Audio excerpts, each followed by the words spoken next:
Let us bring about the show, ladies and gentlemen. Host of Redacted tonight on Russian TV. So I'm sure they haven't had any problems the last couple of days. I'm sure that's just been flowing smoothly. Ladies and gentlemen, the co-host of Government Secrets, Lee Camp. Whoops, I pressed the wrong button. What a big intro and then nothing. Isn't that always fun? Ladies and gentlemen, then whap, whap. What's up, buddy? Best intro I've ever gotten. I thought that was excellent. Please welcome, it could be a Russian stooge. Also, I'm going to mute his mic. All right, here we go.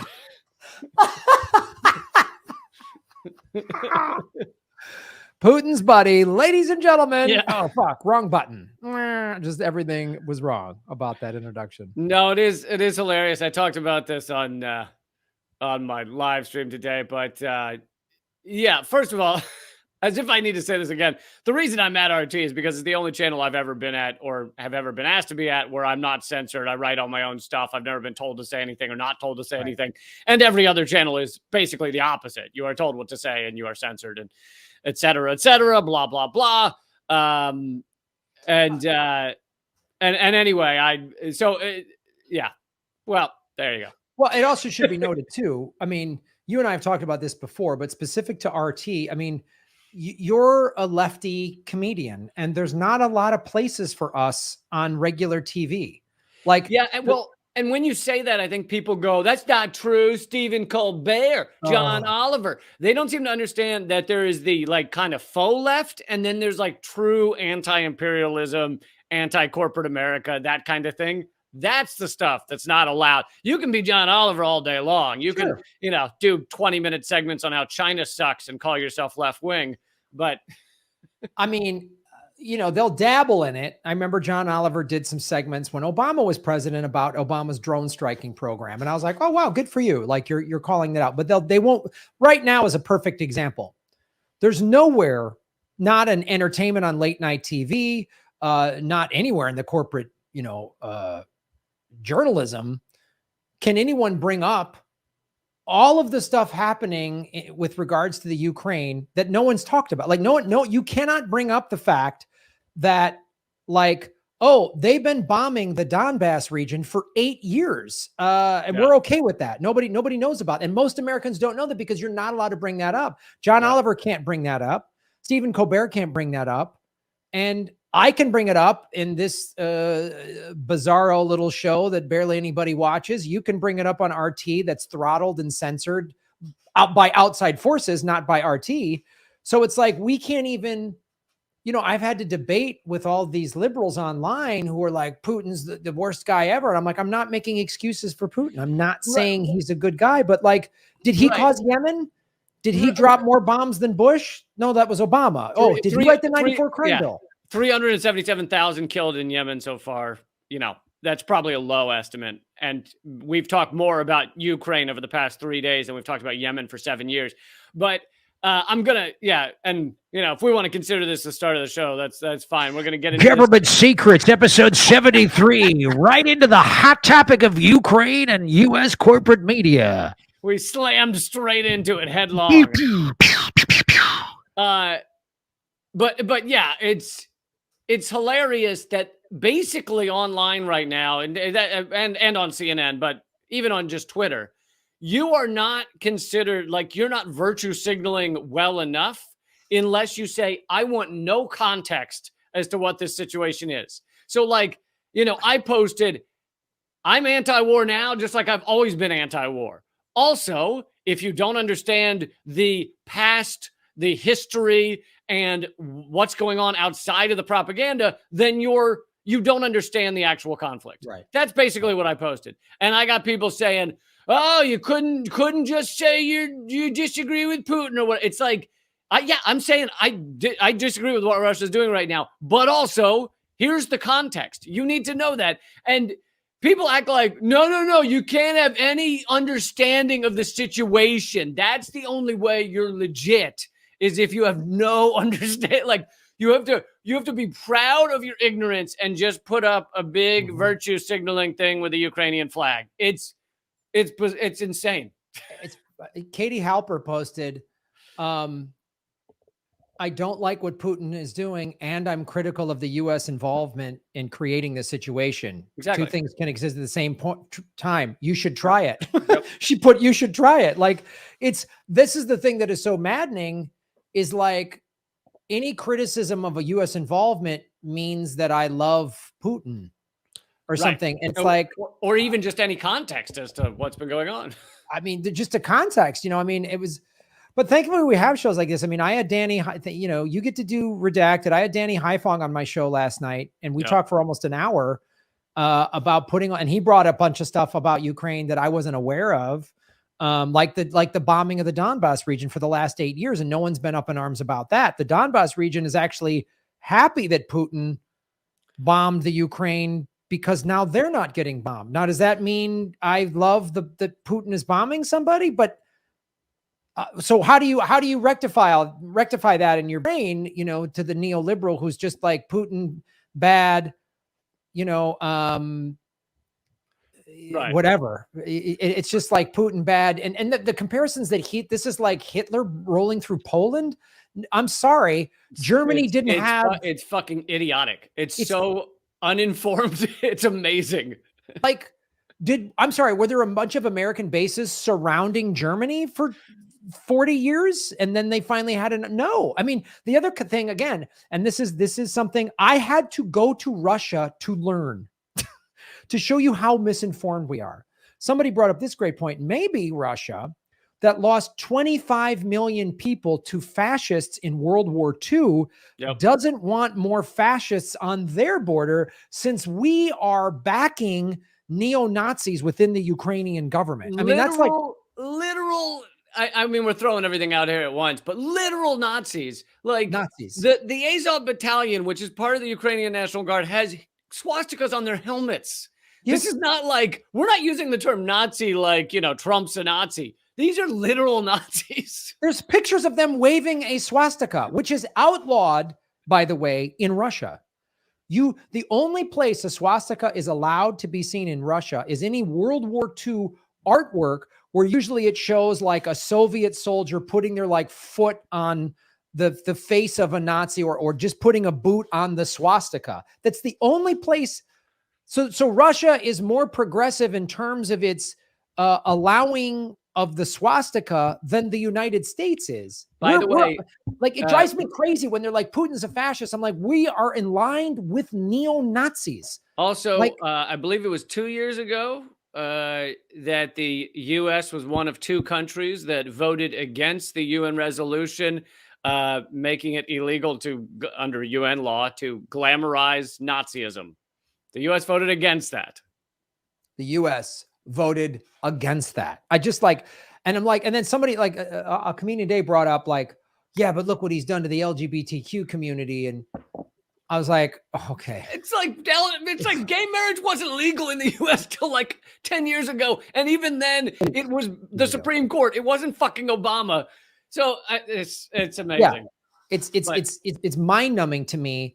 And they're like, and I brought up the 94 crime bill, like millions of Black people's lives to this day still have been destroyed because of, and they're like, well, bad policies are not the same as humanitarian rights violations. I said, bombing poor people of color in the Middle East is a humanitarian rights violation. It's also a white supremacist action. I mean, our bombings are white supremacist in nature. They're almost exclusively non-white countries. We seem to care a lot less about non-white deaths. The Ukrainian civilian casualties, which I think are despicable, have gotten more coverage over the past 2 days than these like 6 million. Yes, that's the correct number, who've died in our wars on terror over the past 20 years. So. I should let everybody know that TikTok just stopped my live stream for content violations. Oh, because you said the word Nazi. I posted a video about this was before the incursion or invasion, whatever term floats your boat, began. I posted a video about the US and UK forces meeting with literal Nazis, and there's photos that have leaked out of it. I mean, the Nazis don't have on Nazi uniforms or anything, but There's photos that leaked out of it. Anyway, I did a 1-minute video on TikTok. It was the first video I'd like ever done. I just got a TikTok account like a week ago, and they cut off the sound of it, so there's no sound on it. Wow, we literally just got censored in the middle of talking about the U.S. media's like slanted propaganda. Like it's because you can't say the word Nazi, which is hilarious. I get that their goal is to stop promoting Nazism, sure, but that means you can never report bad things about Nazis online. Think about what a fucking PR win that is for Nazism. That is, whoever their marketing director is, they got to be loving that one. So we've gotten it so you can never say anything negative about Nazis online. So if I say Nazis are bad, my show gets shut down. Yep. Got it. Yep. Perfect. That's fantastic. Right. I mean, the other thing too is like, well, next show we learn from this, and next show we'll use the word nardies, and you guys will just have to know what nardies means. We don't like white nationally fun narnies. Wow. Unbelievable. Literally 10 minutes into this, 15 minutes into the show, we already got shut down on one of the platforms. Fantastic. God, you got to love a show called Government Secrets. Just if this ends up getting your TikTok channel deleted, I want you to know you brought up the Nazis. All right. I'm still going to blame this on you, Lee, for some form. I got to just say, I was not trying to say it. Lee brought it up. I wanted to do Saki the Socialist. This is why. This is, have we started selling that merch yet? The Saki the Socialist? I'm gonna talk to a merch company. Oh my God. I know it. So you get the sock if you order online, and it comes with a little bottle of sake. Because this is one of the reasons why I came up with the idea of a Saki the Socialist. Of all the videos that have been demonetized and taken down, I'm like, well, if I just did like sock puppet and make it just seem like fun animated characters talking about the military industrial complex is murdering poor people, just like, oh, Saki, and then have fun colors right around. I'm going to do that. Any animators out there want to make a Saki the Socialist? Maybe, all right. I'm going to get the most viral post I ever had on Facebook like 10 years ago, like around the time of Occupy. I just took a picture of a fucking ridiculously adorable kitten, and I just put next to it, the minimum wage in 1968 was $1.65, accounting for, income distribution and buying power. Today, that would be $25 an hour. And then at the bottom, it just says, the kitten's just here to get your attention. Oh, dude. I'm going to do more videos like that then on TikTok. I'm going to just do... It's know what it should just be videos of hamsters and your voice doing your regular show, and you never mention the hamsters. I'm absolutely going to start doing that. I'm absolutely going to start. And somebody please go to grahamelwood.com. You'll see my PO box and send me a sock puppet with eyes and a mouth. How do you always have a sock handy? Literally, like, how do you not have one handy, Lee? What kind of world? If we were to zoom out, is your desk just a pile of socks? What is going on? Lee, what a man does in his spare time in his office with his socks is his business. Yeah, Lee, why don't you stop with your Nazi nonsense? Whoa, Saki. Whoa, he gets angry. I'm sorry. Things are getting lonely in the Graham apartment. It's hard to date, Lee. It's if I look at like you or like Abby and Mike Preisner or even Jimmy and Steph, you found a like counterpart to your leftiest. You can't. What am I going to date? Some neoliberal girl that's like, I don't know. I think Kamala Harris is really like. What am I going to like? How could I? When you go to the dating apps, they don't have anti-war, pro-labor socialist as the button you can click in terms of your political preference. Yeah, there's really, so let's see, which would be have the most leftist ladies? Do you think JDate, ChristianMingle.com, or Farmers Only? I think Farmers Only. I think you might find some pretty hardcore leftist farmers out there. Lady farmers. Some pro-labor lady farmers. I would think that's probably, it's got to be some union lady farmers out there. I love a lady in overalls, a flannel shirt, and a button that says "Down with Fascists." Those are a dime a dozen. They're just all over the place. This is why I'm not on any dating apps, Lee. This is why I'm just, me and my sweet sock puppet are just. Well, all right, we're gonna do a crowdfunder to at least get some little yellow yarn hair glued to that sock puppet for Graham, so he can have a lady friend. That's not the saddest GoFundMe that's ever been done for anybody in the history of everything. GoFundMe might even delete that account just out of sadness. Just like this doesn't mean this is too sad for our community guidelines. You violated our sadness monitor at GoFundMe, even though 70% of our accounts are people raising money for children with cancer, but you have really broken our policy.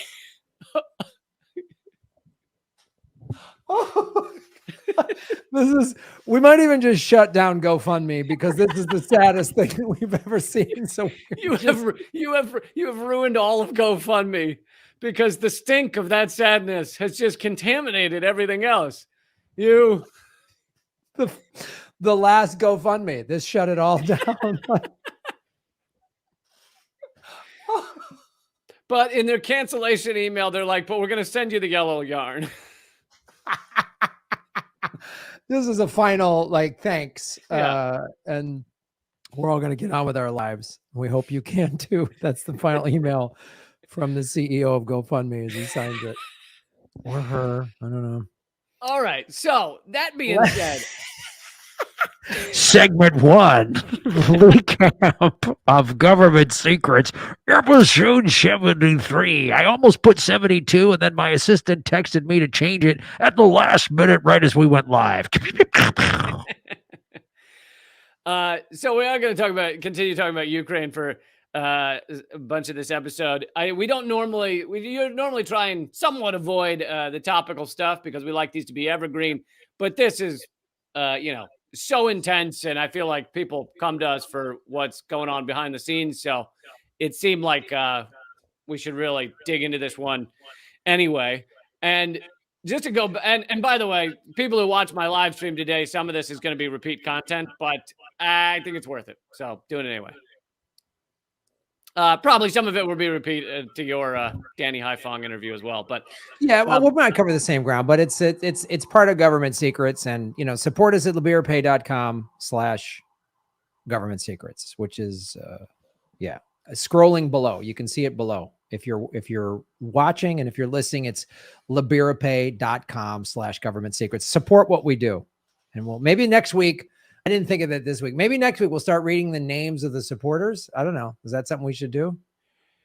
You can absolutely do that. Unfortunately, I think if I recall Liberapay correctly, you'd have to ask them to email you with their name because it's anonymous. Oh, you're right. Okay, we're not reading any names, but thank you guys so much for your support. You know who you are. You know what? Never mind. Let's just make up names next week. I think that'll make people feel good. We'll read a bunch of fake names, and you pick the one you like the most. Pick the one that feels like you. Stormy McPherson. Yes and yes. Wow, Johnny Fisticuffs. Okay, thank you. So I just wanted to complete the context discussion we were having by saying giving context for something does not mean you're endorsing it.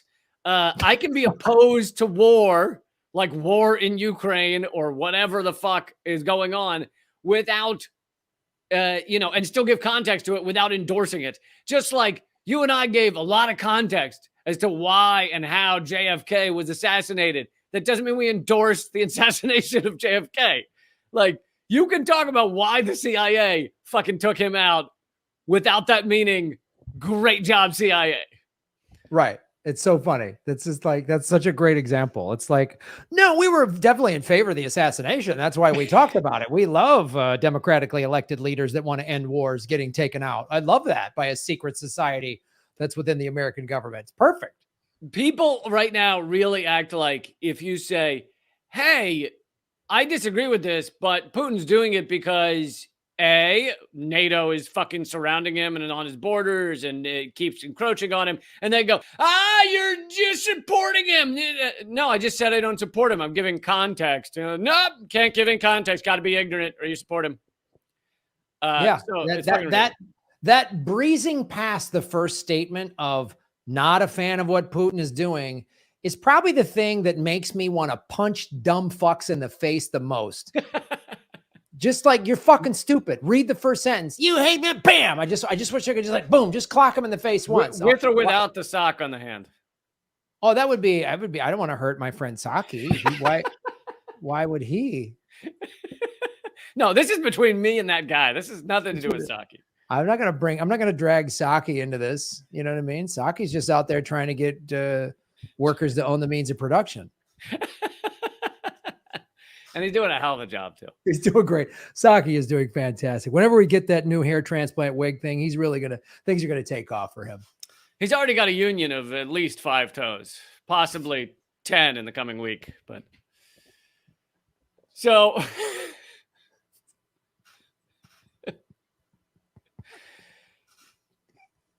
this is insane. God, we live in an insane place. All right. So you were saying, putting it in context. All right. So I'm going to get into some more details that people probably haven't heard. Some of the more informed people probably know this part, but it's pretty fucking crazy. Like, if you look at, so NATO, let's be clear here. NATO sounds nice and peaceful and wonderful to an average American who just watches CNN. NATO is a military alliance. It creates war. It helped bomb Libya into oblivion. That was a NATO-led war that took actually the most advanced society in many ways in Africa in terms of, getting everyone housing and healthcare and shit like that. And it fucking bombed it into warlords and open air slavery. So that's what NATO does. So imagine a military pact.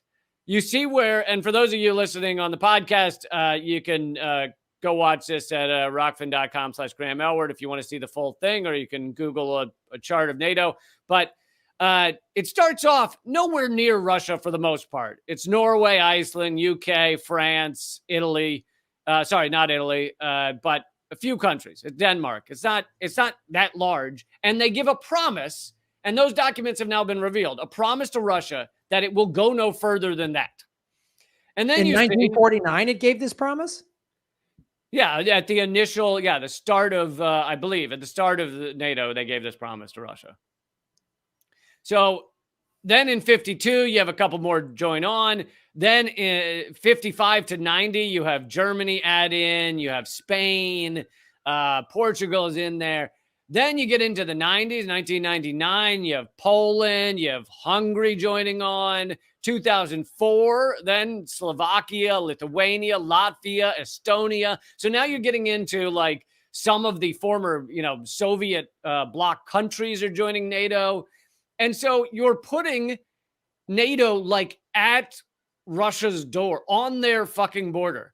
And again, this doesn't mean I think they should bomb every NATO country, but it helps to understand what their view. And when I say Russia, I think nation states are fucking bullshit. But when I say Russia, I mean the Russian government. I'm not talking about the Russian people. There are anti-war protests in Russia right now. There are also many people in Russia who support what Russia's doing. But when I say Russia, I mean the Russian government does not love having a Western military alliance that is led by the United States on their border with missiles and with, the ability to strike them and harm them. And so they view it as harmful to their security. That's how they're viewing it. Which is how we would view it, Lee, if the Russians were in Canada, and if they started in Iceland and Greenland and then moved into northern Canada, and now they're on the border just across from Montana, we would not be happy with this at all. Yeah. And this is, I think it's 17 countries maybe that are now in NATO. And imagine if the U.S. was surrounded by 17 countries that all had a military pact to basically wage war against the United States. I think we might respond not pleasantly, I would say. Yeah. So then you have 2017, a few more add in. Then you have a membership action plan, which means these countries are planning to join NATO. And then you have intensified discussion on this map, which is Ukraine and Georgia. Now, Ukraine, again, former Soviet bloc country, many in Ukraine consider themselves Russian, not Ukrainian. That's how stupid national borders often are. The Donbass region particularly, there are many Russians. I don't know the exact percentage. I think it might be as high as 50%, or more. But I read a reporter's account of the tens of thousands. I think it's at least 100,000 so far that are fleeing the Donbass region into Russia. He got onto one of the buses and said, "How many of you are Russian citizens already?" And 50% raised their hand. "And how many of you consider yourself Russian?" And almost all of them raised their hand. So this is a region of the Ukrainian border where these people, many of them, consider themselves Russian. They don't consider themselves Ukrainian. Yes, they like their home area. They want to stay in their home, but they don't view themselves as Ukrainian over Russian. And so then you have many in the Donbass region who are these kind of anti-Russian separatists. And just like there's separatists in a lot of places. There's a lot of people in Texas that are separatists. But you have these anti-Russian separatists who hate the Russian-speaking, Russian culturally speaking people in Donbass. And these are the neo-Nazi linked groups, some of them straight up Nazis. And they go around and they will beat the shit and sometimes kill people that are speaking Russian, that show Russian culture. So that's what you have going on for the past 8 years since 2014, when the U.S. backed a coup in Ukraine. Before that, Ukraine had a Russia favorable government, and the U.S. backed a coup in 2014 that involved a lot of Nazis. Now, in the government, it's mostly not Nazis. You're not going to find a guy with a swastika at the top of the Ukrainian government, but the power, the boots on the ground that created that coup, many of them are Nazis or Nazi linked. Then you have 2019, this comedian gets elected in Ukraine, which I like that idea. He literally, like Zelensky, literally got elected because he starred as the Ukrainian president in a comedy show. And so you can go watch clips online. It's fucking hysterical. And so he gets elected and he's Jewish. So, he's probably not loving the Nazis, but he's technically, he got elected also as on a path of peace. He said he'd create peace in the Donbass region, etc. None of that's happened. And then I wanted to read some quotes. The other thing just to point out here, that should be noted too, that is lost in the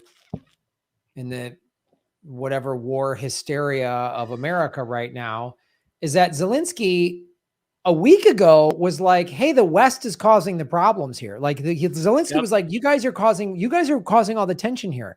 Let's just settle down. And then the West leaned on him or something.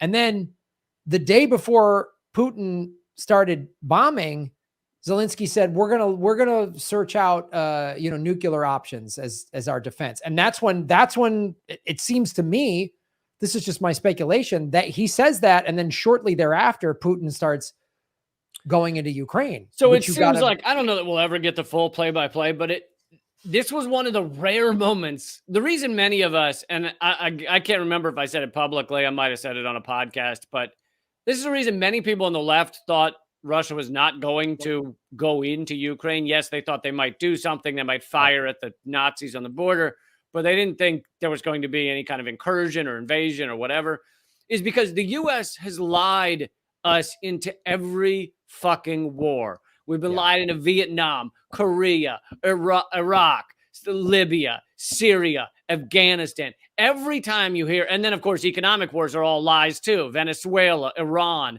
and the list goes on for an hour. But anytime you hear the U.S. saying that, it's all fucking propaganda. So when the U.S. came out and said, "Oh, Russia's getting ready to do this thing," no one on the left, at least, who's informed of their history, who knows how much the U.S. has lied about all of these wars, thought that the U.S. was telling the truth, because they just fucking lie endlessly. Right. But now I didn't think he was going to do this. I mean, I didn't think Putin was going to do this. No, I didn't either. And so it seems now clear that the U.S. knew he was going to do this. He had probably spoken to China about it. And they were essentially waiting for the Olympics to be over, honestly. And the U.S. knew this was going to happen, and they figured that they could somehow get ahead of it or make it more difficult if they announced that it was about to happen. But when you walk out and you have no credibility and you've lied to the American people endlessly for fucking decades about every war going back to the Spanish-American War, no one believes you. So when they walk out and go, oh yeah, they're gonna invade, it's gonna be false flags, probably. Like everyone's like, right, yeah, we've fallen for that one enough. So it's like, it's on them. It's their fucking own fault. Like, if you're gonna lie about everything that's ever happened in the world, then don't be surprised when people don't believe you. Yeah. And of course, within that, there are many lies they are telling. There's a lot of propaganda the U.S. is still telling. I mean, a great deal right now. But anyway, that being said, I wanted to read some quotes from this is from a month ago. Foreign Policy Research Institute, an article they put out. Now, they are not, first of all, they're pro-U.S. They're not left-wing. So keep in mind that this is, in a way, an unbiased reporting of things because they are pro-U.S., but the thing is, they want to know the reality. They don't want to give propaganda in this context because their job as a think tank is to tell American leaders the reality on the ground and what Putin's actual thought process is. So the garbage propaganda you get on CNN and MSNBC and Fox, that's not useful to our leaders behind closed doors. Like, learning propaganda doesn't help them. They want to know what Putin's probably actually thinking. And so I think that's how you get like a report like this. But who did this report again? This is Foreign Policy Research Institute. Okay. They've been around a long time, but I think I haven't read a lot of their stuff, but they're not left wing, they're not anti-war, and they are pro-US. But so I think the biggest failure of this report is it basically leaves out all of America's influence in what's happened. Sure. But so it starts recent, like the past few years, the past 5 or 10 years. And this is a month ago. This is before this happened, but clearly this guy knew that this was on the, headed towards this. He said, Moscow has submitted various ultimatums, but the most critical and pressing issue is that the Kremlin now regards Ukraine as a permanently hostile country, continuing to increase its defense capabilities. Hence the NATO discussions. The U.S., this is what they leave out. The U.S. is sending missiles to the Ukraine. We're sending money to the Ukraine. We're funding Nazis on the border of Russia. So Russia, understandably, at least in this regard, starts to view Ukraine as a serious security threat. Russian hopes for improved relations with President Zelensky were dashed in 2021, and Moscow is now focused on reducing the long-term security risk posed by Ukraine, including halting its expanding defense cooperation with NATO. On top of that, Ukraine is developing its own long-range missiles domestically. Now, long-range missiles in Ukraine mean they could hit Moscow. They could. So if Moscow were to sit there and let them do it, they could get to the point that they would go obliterate Moscow. So how would we saw how DC would respond if you had missiles that close with Cuba. They didn't respond very well. No, they didn't respond very well. We shut the whole world down for 3 days and said we're gonna go to nukes. We're gonna nuke the whole planet. That's what we'll do to prevent this from happening. That's what the United States did. And the other thing that should be pointed out as well, and again, not happy Putin is bombing. Innocents die in all this, but this is again what bothers me is that the American media won't say this, which is his initial targets. And it's hard to know exactly what's happening now. There might be ground forces there, but the first day or so, all of Putin's initial targets were weapon stockades, that mainly American weaponry that you had said had been brought into the Ukraine. So Putin saw all of these weapon stockades get built up and hit those first. He also hit U.S. bioweapons that we had brought to the Ukraine. So he's like, I don't want chemical weapons in my hemisphere. I don't want rockets that can hit Moscow. And we would do the same goddamn thing if they were stockpiling shit up in Canada. There's no way if they had bases in Canada that could reach DC. Right. If you mean if Russia, if a so-called enemy force like Russia or Iran or something had stockpiles in Canada pointed at us. There's no way. Or Mexico. Yeah. I mean, give me a fucking break. I mean, imagine if like Russia and China formed some sort of their version of NATO and got it in Central America. We would go goddamn bananas. I mean, we would go nuts. And this is like, again, people hear that and go, oh, so you love Putin and I guess you hate gays then, or whatever crazy leaps of logic they make. But it's like, you have to put this in that context.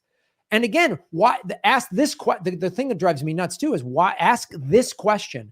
Why is the American media, if they're just supposed to be covering the news, why aren't they at least saying, oh, Putin hit American weaponry that has been stockpiled in Ukraine over the last couple of years? He hit all of those spots first. They just show some grandmother outside of a bombed out building, which is horrific. And I don't want to, this is why I hate war, because it hurts innocent people, but they make it seem like he's just wantonly blowing up innocents. And if my favorite I saw yesterday, I haven't watched much of this garbage coverage on our mainstream media, but I saw a report yesterday that was the disabled in Ukraine are nervous right now. And it was like, yeah, that's horrible. You know what else is horrible? Where the fuck were all the reports about the disabled in Syria, the disabled in Iraq, in Afghanistan, in Yemen, in Venezuela, that we are killing by the tens of thousands with our wars, our economic wars? Like, who do you think fucking dies first? The disabled, the elderly, the babies. That's what our economic wars do. And CNN is worried about just now the disabled in Ukraine. Oh, and the refugee crisis. Wait a minute. Who created the Syrian refugee crisis? What country did that?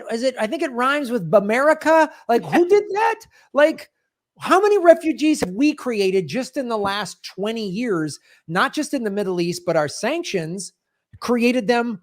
The border crisis here in America, we created that by sanctioning all these Central American countries. You've got a CNN reporter standing outside a place where there's kids in cages talking about the refugees in Ukraine. Oh, fuck. It's unbelievable. And you're like, there's kids in cages in America. And who built those cages? Oh, that's right. It was Obama. But liberals didn't give a shit about the cages till Trump was putting kids in cages. And then they finally woke up and said, this is awful. Okay, great, fine. Better late than never. And then when Biden's in office, they changed the name to facilities and everyone goes back to brunch until a day ago when suddenly they all have Ukrainian blood in their Facebook account or whatever. Like, it's just, I can't sit here and listen to this shit. Like, all of a sudden everyone's a Ukrainian. What happened? I love the changing of your Facebook thumbnail to like the Ukrainian flag or whatever.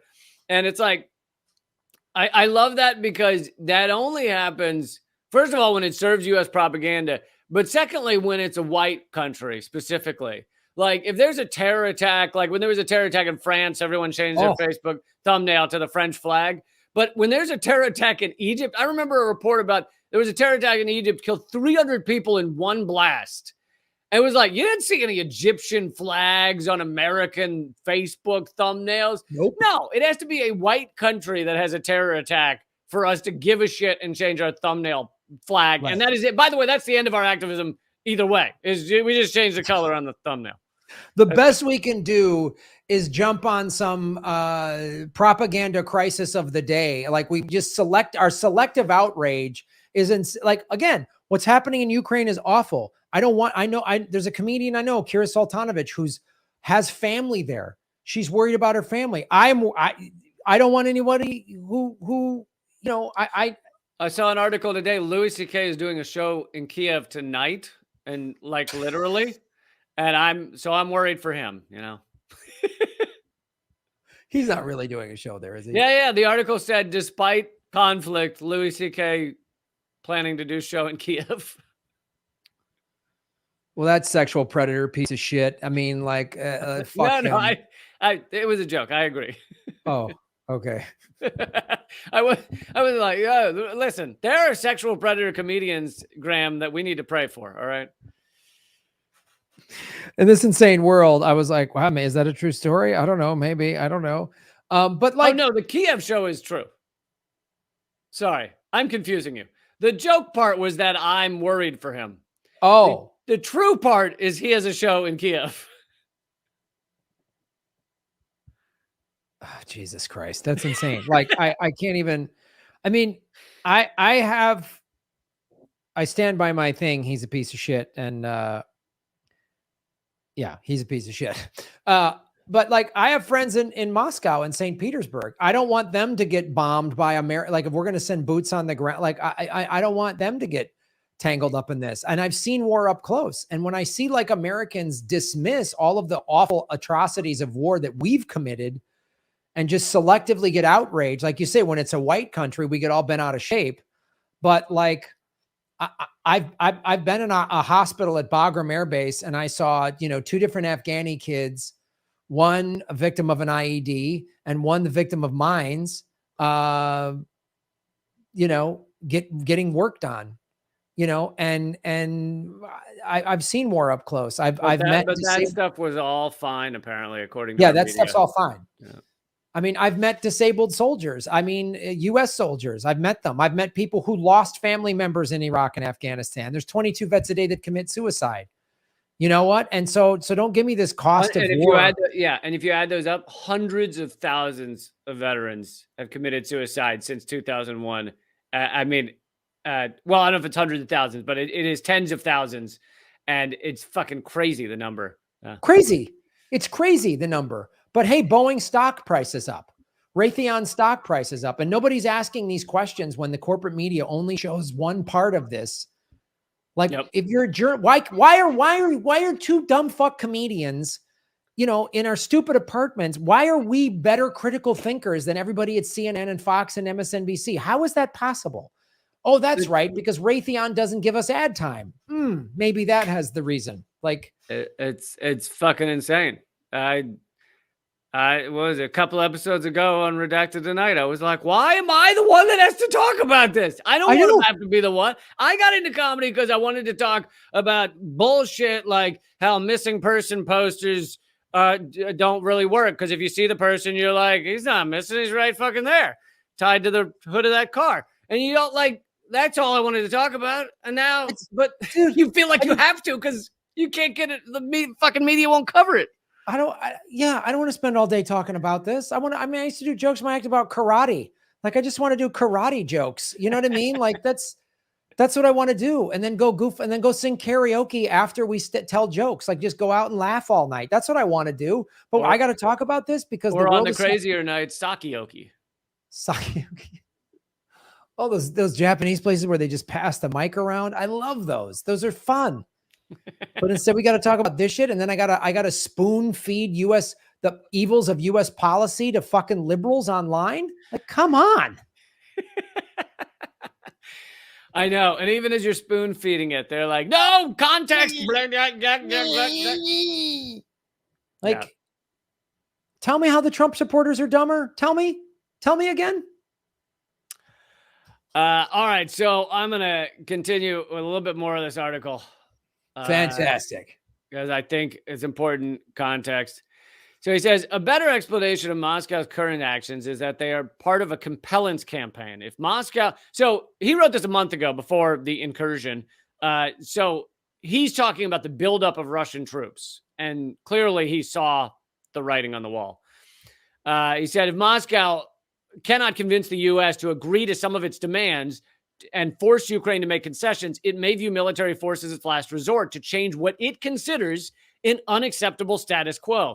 Russian behavior suggests that it believes the cost of inaction would be greater than the cost of significant military escalation in Ukraine, particularly after reviewing the events in Ukraine over the summer and fall.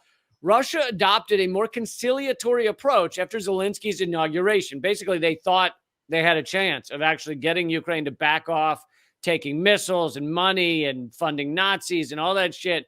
They thought they had a shot when Zelensky got elected, but The hopes were dashed after various things. Russian officials felt Kiev did not live up to its commitments from the 2019 Normandy summit, which included granting the Donbass a special status. In 2020, after reaching a tentative agreement on establishing an advisory council, Kiev walked back from the deal. And by the way, most of the time that Kiev, I think, is agreeing to these things and then walking them back, they're probably walking them back due to U.S. pressure. Of course. Yeah. Because look at Kiev's stand. Kiev doesn't want the Russian army rolling down its streets. There's no way they do. That's what Zelensky was saying a week ago. Then all of a sudden, America's like threatens, and I'm sure it's like we're going to pull money or we're going to this or that or whatever they're going to do. So they're just like pawns in this crap. Again, another little small country that's a pawn, and we don't care if a bunch of Ukrainians who identify with Kiev or Russia get killed. We don't give a shit because it's not us. Right. The U.S. totally views Ukraine as a pawn and is more than happy to create a coup that puts Nazis in power, that send missile there, send money there, even though it increases the risk that they could be attacked by Russia. But the U.S. doesn't fucking care. You know, we'll send a so-called friend into a building full of guys with guns if, we think it'll benefit us. I mean, we're literally like the guy in school that shoves a guy into the other guy to watch them get into a fight. Right. Because we're hoping it'll tire out the other guy. Yeah.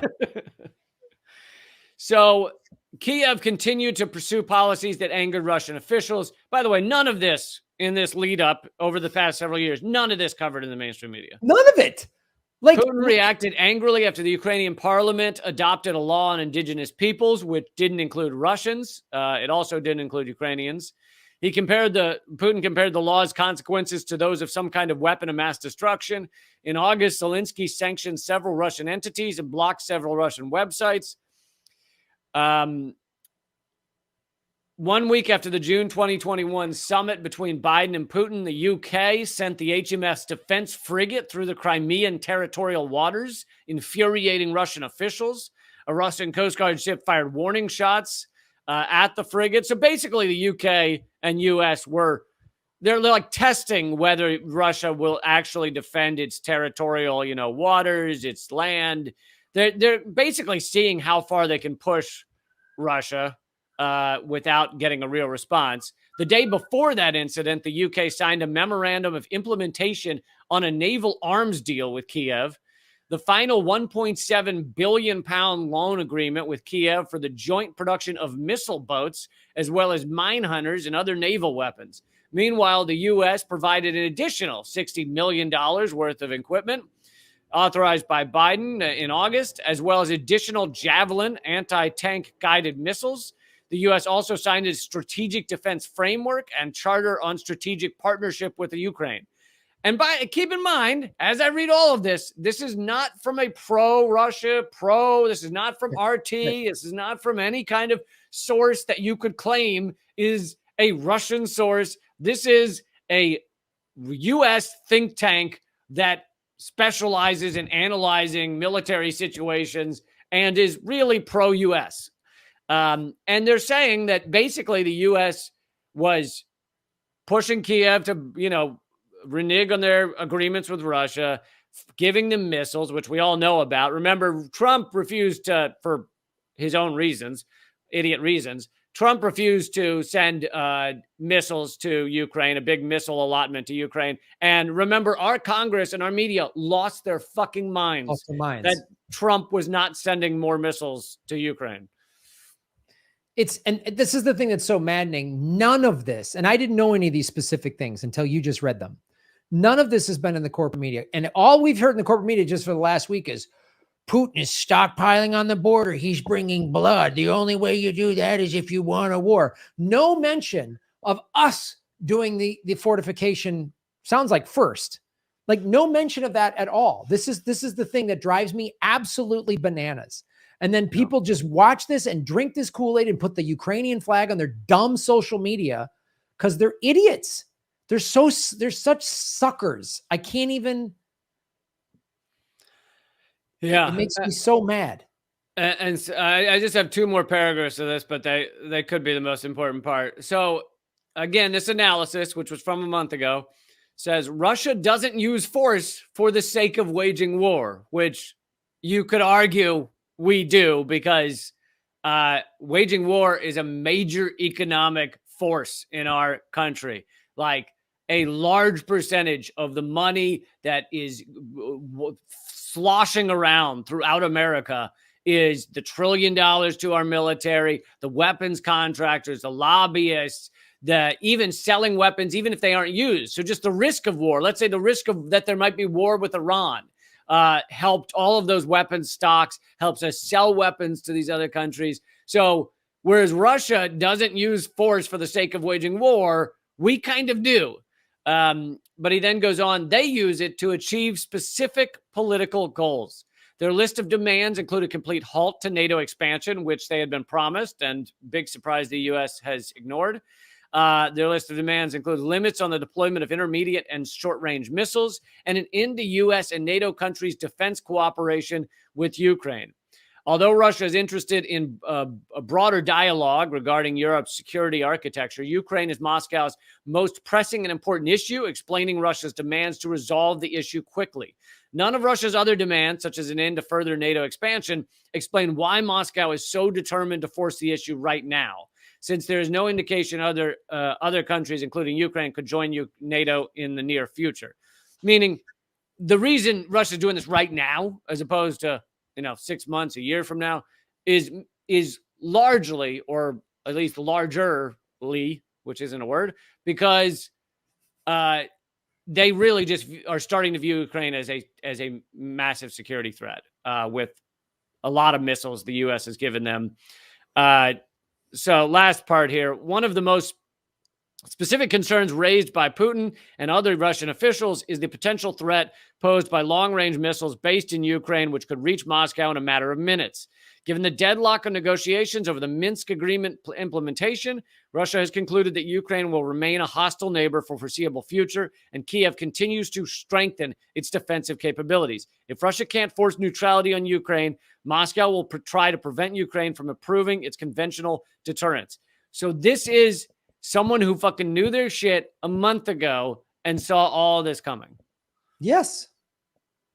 Which probably was like making defense contractors high five, because they're like, this is what we need, a big war. And I wouldn't even, Biden's approval rating is the worst it's ever been prior to this. Kamala Harris is, it's awful. And the media, think how much the media is fucking high-fiving right now. Most of those networks lost 40% of all viewers right after Trump lost the election.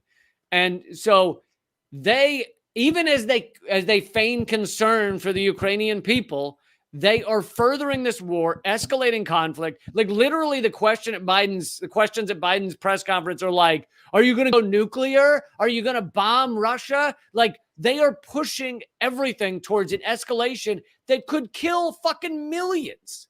Kill all of us. We're talking about two nuclear powers going head to head. It could end life on planet Earth. Yep. But I guess as long as Boeing's stock price goes up, it's okay. Yeah, I know. Do they get to collect on the stock price if all of humanity is gone? I can't. What are the nuclear winter policies on stocks? Yeah, I'm sure they'll still get dividends on their assets. I hope so. Good. Well, they'll all be up in rocket ships flying around with the billionaires high-fiving Jeff Bezos' dumb, bald little head. Well, that's good. We can feel good about that. That's a guy, like, literally, if I ever saw him with that stupid cowboy hat on, I would take it off his head. Like, and I'd slap that was actually the nicest thing I've ever heard you say in that voice. You're like, I would take it off his head. I thought you were going to say gouge his eyes out with a dull spoon, but you just took his hat off. I wouldn't need a weapon. I would just punch that guy's head repeatedly. Wouldn't need a weapon. I tell him too what I'm going to do. I say, Jeff, after I took his hat, I go, I'm going to front kick you in the chest. All right. And you're going to be down on the ground. I'm going to get on top of you and I'm going to punch you repeatedly with both my fists and you won't be able to stop it. Okay. That's what I would do. That's like Babe Ruth calling the home run. That's exactly what it's. I just point. I'm going to kick you in the chest with my front leg. You won't be able to stop it. This is the leg you need to be ready for. This one right here. You won't be able to stop it. It's going to go right through your chest. You're not going to be able to breathe. And then while you're trying to catch your breath, you're going to see these two fists like come on your head repeatedly. Okay. And then I'm going to go have a smoothie. You let me know when you're ready. I'll wait till you're ready. You tell me when you're ready. Do you want to take your keys out of your pocket?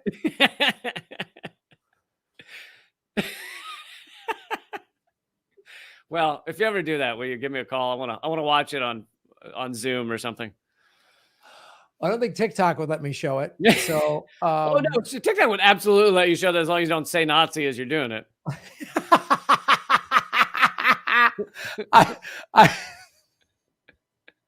I just think like sunshine, lollipops, and rainbows. Everything is wonderful, is what it here when we're together, brighter than a lucky. I'm choking you out, Jeff. Lucky. TikTok would love that. That would just to know that you are mine. I'm just gonna do fun videos of me simulating beating the piss out of billionaires. Yeah, to that song. Amazing. I love it. So I mean, that's most of it. This has been a long-term failure of diplomacy. Like, this could have been avoided. All of these deaths, all this shit could have been avoided if Russia was like given the littlest like fraction of a step towards not encircling them, not putting the whole of Europe on like a war footing against Russia, using diplomacy in like the slightest way. We could have avoided this, but instead you have the U.S. doing everything they can to try and basically balkanize Russia and fucking anger them. And again, saying that doesn't mean I think this is awesome. Doesn't mean I'm a fan of fucking bombs dropping anywhere. You can understand the context of something and not like it, not support it. Yeah. I mean, this is, and you hear the verbiage, oh, we've tried every diplomatic. No, you guys have stopped all we had to do is just say, all right, we'll pull out. We won't advance NATO. All we had to do was do that. And Putin would have gone, okay, we came to the table with something and say, we'll pull some of our weaponry out of the Ukraine, and we'll get the Ukrainians to stop bombing the Donbass region. We'll help you with that. We'll even send, whatever NATO peacekeepers to keep that region peace, but we'll pull the weaponry out. We'll get any rockets that could hit Moscow in minutes. We'll pull those out of there. Had we done that, this would not be happening. That I could almost guarantee. And again, that doesn't mean I like what Putin is doing, but what concessions have we made? Can someone in the corporate media show me what concessions the U.S. has made? Because if we made a bunch of concessions and Putin said, "Oh, the hell with you," okay, then he is 100% the bad guy and the problem of this causing the problem of this situation. But that's not true, as you just evidenced by reading that from that organization that probably profits from war. Yeah. But they know the truth on the ground, and the U.S. leaders, not Biden, because he doesn't know which room he's in at the moment, but the rest of them, they know this shit. They know. I mean, they know that they've pushed Russia in every way, encircled them, put U.S. military bases around the world. And, just to repeat, the U.S. has roughly 900 around the world, and Russia has 18 outside of Russia, most of them in former Soviet bloc countries. So, yeah, 18 versus 900. There's a slight understanding as to why Russia might feel threatened. Again, I mean, the government of Russia. People need to remember you are not your fucking nation. Be a human being. We have more in common. We all have more in common with each other than with the fucking ruling elite of any country. I've been to Russia. I had a blast. The people were nice. They came to my shows and laughed, watching me do comedy in a language that wasn't their first language. I sang karaoke with them. I went to dinner. I hung out with them. There's people I consider friends. And I have more in common with them than I will ever have with any of the soulless shitbirds, detritus birds that are inside Congress and the Senate. Detritus, sorry. I like it. You somehow made it more elite, the detritus birds. But yeah, man, it's and none of this is allowed on your mainstream.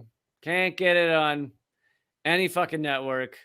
And now people are saying, oh, I love that RT.com was brought down. I don't know if it's still down. Was brought down today by, quote unquote, by Anonymous, brought down RT.com.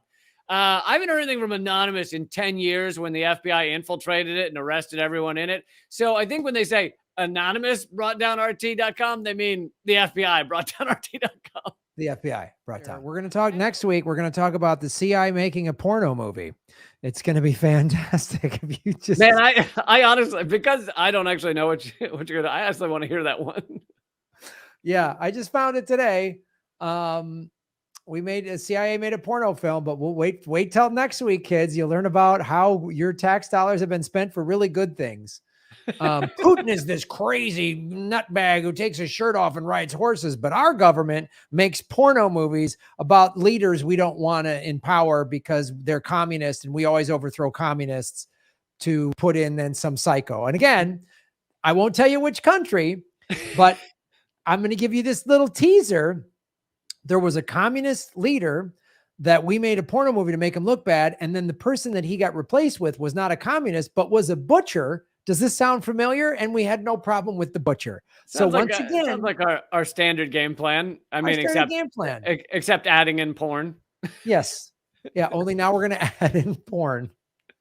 So we'll do that for next week. All right. So we just did one supersized Ukrainian segment on this episode. Yeah. Supersized, urgent episode. Yes, it was urgent. If I don't get to tour Europe with Ron Placone because there's some fucking stupid war, I'm going to be furious. When were you guys supposed to go? We were thinking about it. We haven't planned anything. We were talking about going in the summer, and we were going to do all, Europe, start like in the UK and move east.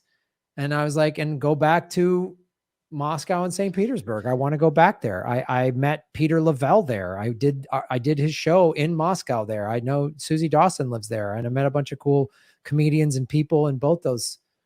Yeah, I've got family in Sweden. I would prefer that they be okay. Yeah.